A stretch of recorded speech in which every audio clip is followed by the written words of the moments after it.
I started with that question. I wanted you up because I wanted to get your juices going.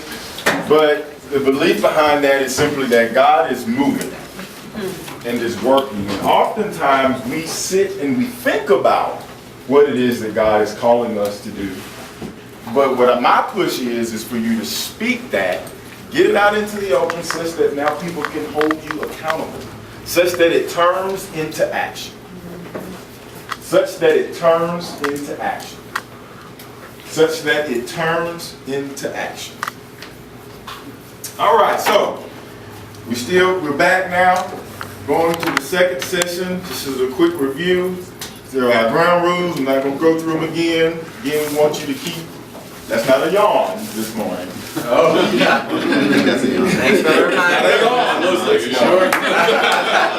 Thanks for the reminder. That's not a yawn this morning. Okay, you're bringing your voice again. You're bringing your voices. You might need a little help this morning. That's why we got to go. I understand. The guiding scripture again is the seed. What are we going to be doing with that seed? And now we're going to talk about stop sitting on your assets. I'll be honest and tell you, I got this from one of my friends who was preaching a sermon, and he said that's what we love to do. And it was interesting to me when we did that, because one of the most important things that any ministry organization has are its assets. And we talked about one of them yesterday, which is the financial assets, and how you plan and how you deal with that. But I believe, and this is my belief, is that one of the other assets, and probably the greatest one, finances are important, but the one that's probably more than that are your people. Most of us get into ministry and want to because of the people. We want to see life change within them. So, with that said, I have an exercise for us that we will do. I need, on each table you will have a set A and a set B. My assistants did this correctly. I have all A's. Where did my B's go? All right, let's fix this. Oh, I know what they did. In that set, there's a set A and a B. There's 4 of you. I need 2 A's and 2 B's. There's 3 of you. Y'all have fun. Decide which ones you want. Are you going to take? Okay. 2 A's and 2 B's. Over here, we got 4. Would you two combine 2 A's and 2 B's, please? Grab. I don't care which one is which. These 2 will be a part of that. Now. You got 2 A's and 2 B's? Now we're going to really make this interesting. If you cannot be with anybody at your table. Sit down with them. I don't want to confuse you. So you cannot be with anybody at your table. If you have an A, I need you to go find a B. If you have a B, I need you to find an A. But you cannot be with anybody at your table. All right, let's move. You have 5 minutes to interact with one another based off of what's in front of you. Okay. So we have 5 minutes to interact with one another based off of what you just read. Do not tell them what's on your sheet of paper. Okay. You have 5 minutes to interact with them based off of what you read. Begin. I think you need to go. Well, I can okay. Let's see.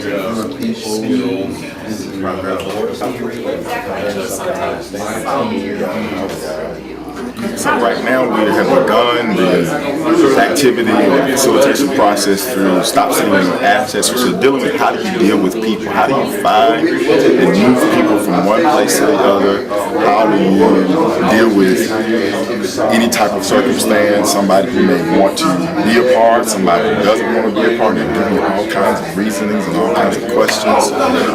So we're going to role play this and begin the conversation.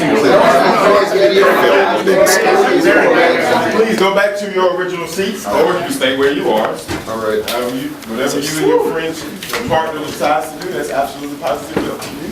We're gonna go ahead and sit down over here. All right, thank you. So, talk to me. If you were in the group of persons who had to do the persuasion, what were you feeling? What was the vibe like? What were you My getting dad from? kept looking at his watch. I told him that always indicated he was not interested in what I'm saying. All right. I would say my partner was engaged in asking questions as well.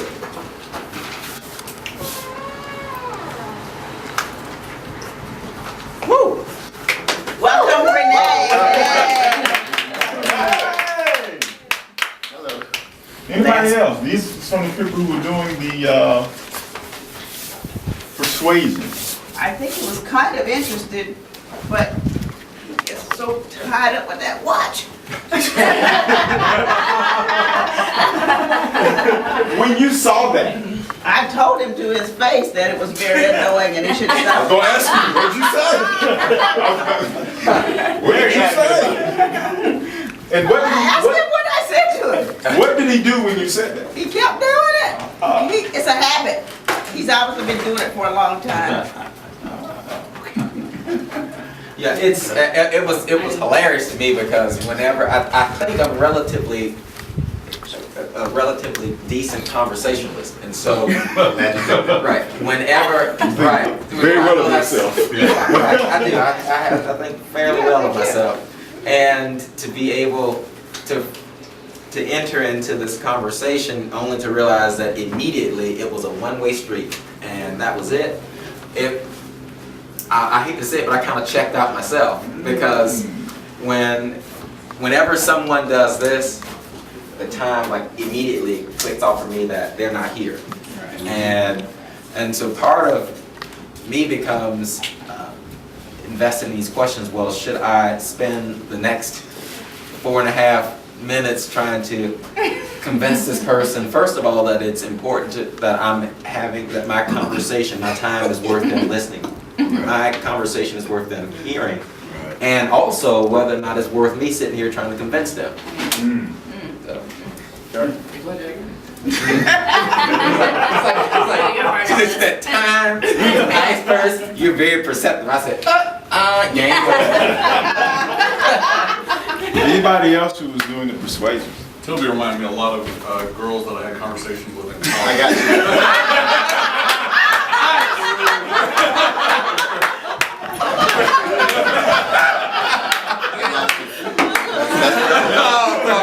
That's where I learned right there. oh man. What was funny, man? I saw you going, well, hold on, let me walk up with you. Then you walk up, you're like, wait a minute. Just like college. Okay. Anything else? Anything else? What about those of you that were like, I'm good.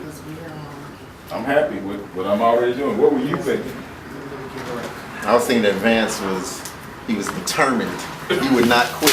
And matter of fact, he didn't even show frustration. And I was horrible. Horrible. I mean, like while he was talking, I was talking to other people.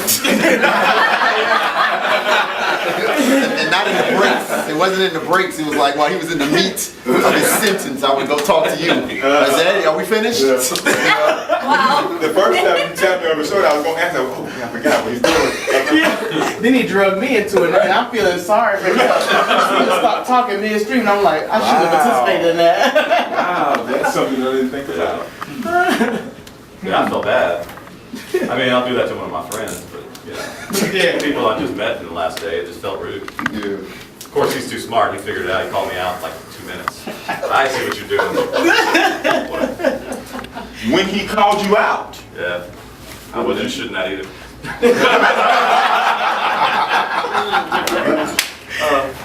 what did you do when he called you out? I'm a man, I guess. It was rude. What happened? I felt it. I was like, yes, this is rude, but we're doing a demonstration, so. My experience was completely opposite of that. Me and Kevin's partnership was great. And no matter how many questions I asked, he just was really nice and he gave me lots of information. And I had to just make up things to ask because he was just so informative within the first 3 questions. He's a true campus minister. He is. He answered all of my questions very thoroughly. It was great. Okay. And the reason that we did that was such that you begin to see what it means when you engage people. You get to really, really kind of get on their level because a lot of them are doing all of those things. They're making up stuff, they're focused on themselves. They feel bad, but the action doesn't change. Right. Okay? They're very determined. You know, something else that I didn't do. After I read my sheet and saw within about 17.7 seconds that this was not going to work, let me not talk about this. I'm talking about whatever she is. You looked at your watch. Nice watch. And so I just completely dropped this and was like, let me focus on something else, find another inroad. Right. Right. And that typically is when we deal with people in our ministry context, when we're trying to engage them to be a part, all of that happens in some form or other. If you're, imagine being the person that's asked. I think everybody in here probably had to be the person that said, well, can you, will you be on my team or be a part? And you get all of this, plus some. Right. What happens? What do you do? What do you do? Persevere. Persevere. What does perseverance look like? Because at the end of the day, you still need people to be on your team. You still need help. You still have to have people, because if not, you'll be a lone ranger. You know what that feels like. You feel like that you're the only one out there, and other people are coming saying to you, well, I need you to do some more of already what you can't do because you can't do it by yourself, but you just got to do it anyway. You need help. You need more people.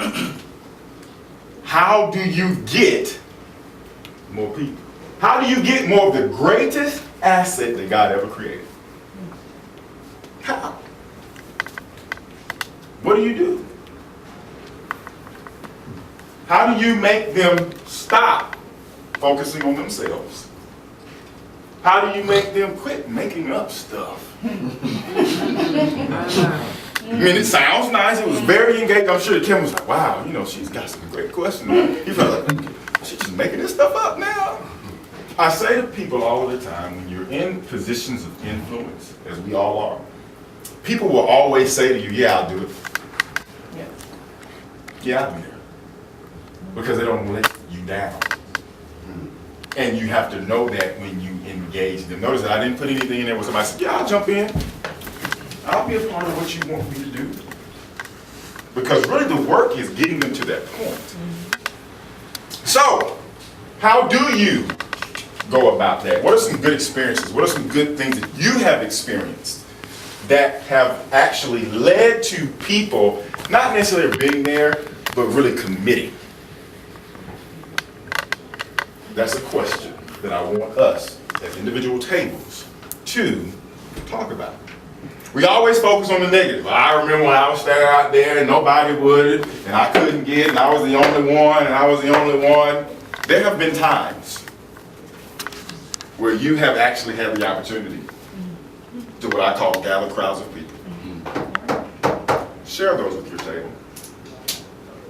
Begin to think through those, and then we're going to talk about some of those good experiences. Okay?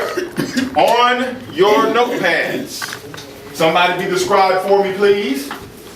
Talk about good experiences. What happened? What clicked? Where did the light bulb come on? How did it come on?